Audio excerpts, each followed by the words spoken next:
अस्सलामु अलैकुम वरहमतुल्लाहि वबरकातुह।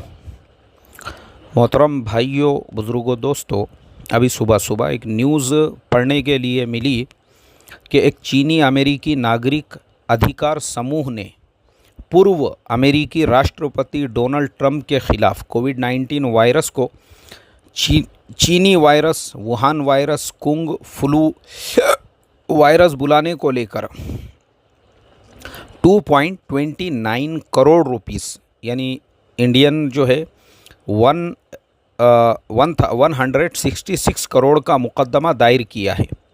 समूह के मुताबिक ट्रंप के बयानों से एशियाई अमेरिकियों के ख़िलाफ़ हिंसा में वृद्धि हुई है।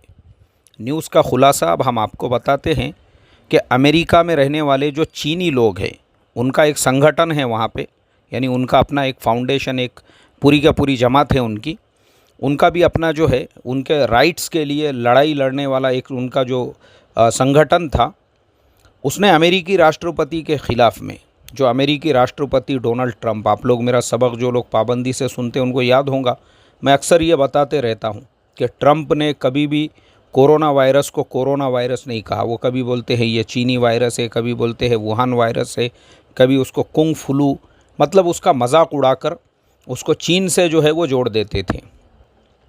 उन्होंने अब केस इसलिए दायर कर दिया कि ट्रंप के इस बयान से अमेरिका में रहने वाले जो चीनी लोग हैं, खाली चीनी नहीं है, मतलब जैसे चीन के जैसे नज़र आने वाले सारे लोग, चाहे वो जैपनीज़ हो, चाहे वो कोरियन हो, कोरियन भी अमेरिका में लाखों की तादाद में है, ऐसे ही चाइनीज़ भी लाखों की, क्योंकि देखो अमेरिका जो है ना वो ख़ुद किसी का मुल्क नहीं है। अमेरिका में जितने भी लोग हैं वो सब दुनिया भर से वहाँ जाके बसे हुए हैं, क्योंकि उसको पैदा होके ही अभी मुश्किल से 150-200 साल हुए हैं।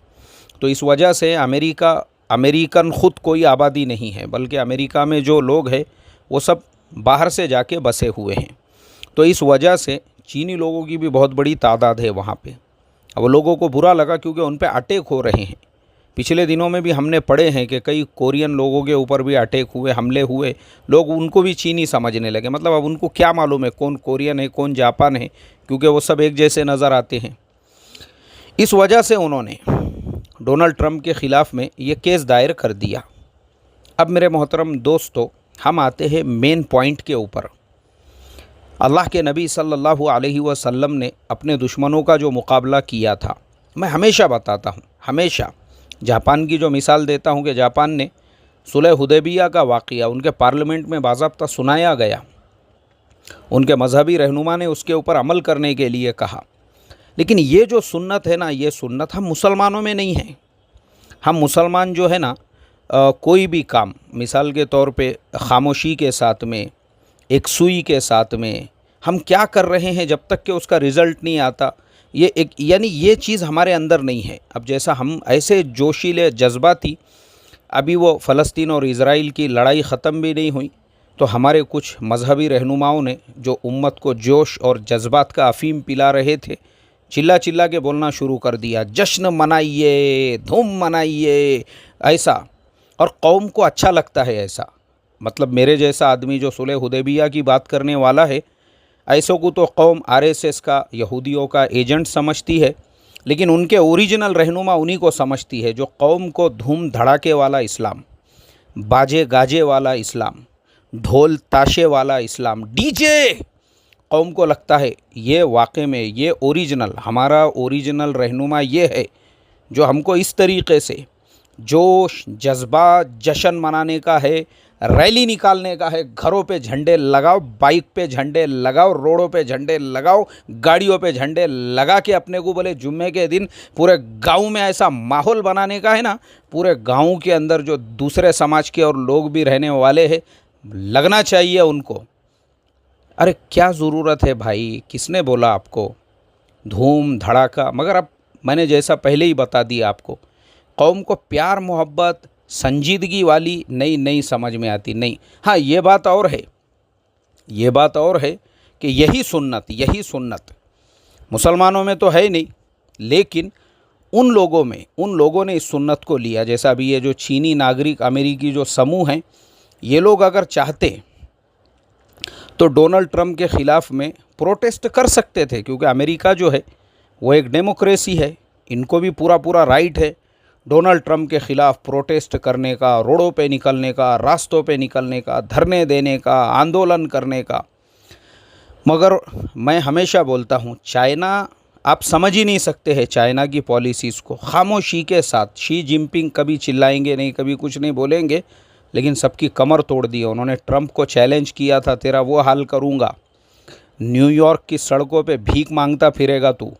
और आज देखो, आज उन्होंने उसकी उसकी शुरुआत इलेक्शन से पहले ही कर दी है। उन्होंने इलेक्शन से पहले ही उन्होंने क्या किए, पूरे अमेरिका के अंदर ऐसा माहौल पैदा हो गया कि पूरा अमेरिका ट्रंप के ख़िलाफ़ खड़ा हो गया। आपने देखे होंगे ना, अमेरिका की तारीख़ में कभी भी ऐसा नहीं हुआ होगा कि वाइट हाउस के अंदर तक पब्लिक घुस गई और तोड़ फोड़ मचा दी और जो वहाँ के हालात हुए। बहरहाल मुझे अभी सारे डिटेल्स में नहीं जाना है, लेकिन चीन ने ट्रंप के वो पूरे पीरियड में अमेरिका की इकोनॉमी को पूरी तरह से धराशायी कर दिया।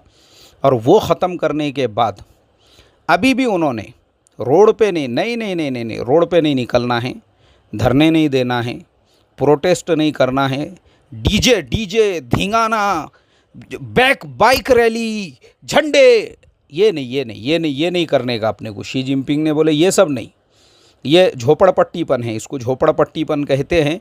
अपने को झोपड़पट्टीपना नहीं करने का है, अपने को साइलेंट तरीके से डोनाल्ड ट्रंप को जो है ना, उसका अभी तक वो हाल हुआ नहीं है, अभी उसको न्यूयॉर्क की सड़कों तक लेके आना है। और क्या किए उन्होंने अब खामोशी से, एक तो ट्रंप को गद्दी से उतार दिए, पहले तो इकोनॉमी को पूरी ख़त्म किए, अब ट्रंप के हाथ में से जो है राष्ट्रपति की गद्दी भी निकल गई, सारी चीज़ें हो गई।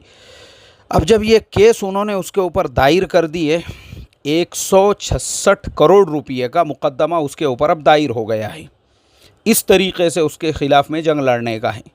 अब देखो मोहतरम दोस्तों, इसे कहते हैं तरीक़ा, इसे कहते हैं ये तरीक़ा, ये सोच।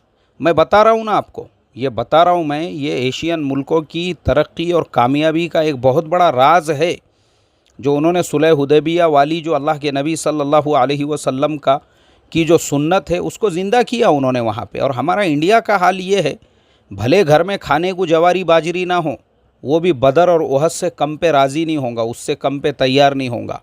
और मैं आपको प्रैक्टिकल बता रहा हूँ, प्रैक्टिकल मैं ख़ुद ऐसे कुछ लोगों को जानता हूँ सोशल मीडिया के ऊपर, इसी तरीके से कौम के अंदर, मतलब उनकी बातें पढ़कर और उनकी पोस्ट पढ़ के ऐसा लगता था कि बस अब ये पूरी दुनिया में इसका इनकलाब आने वाला है।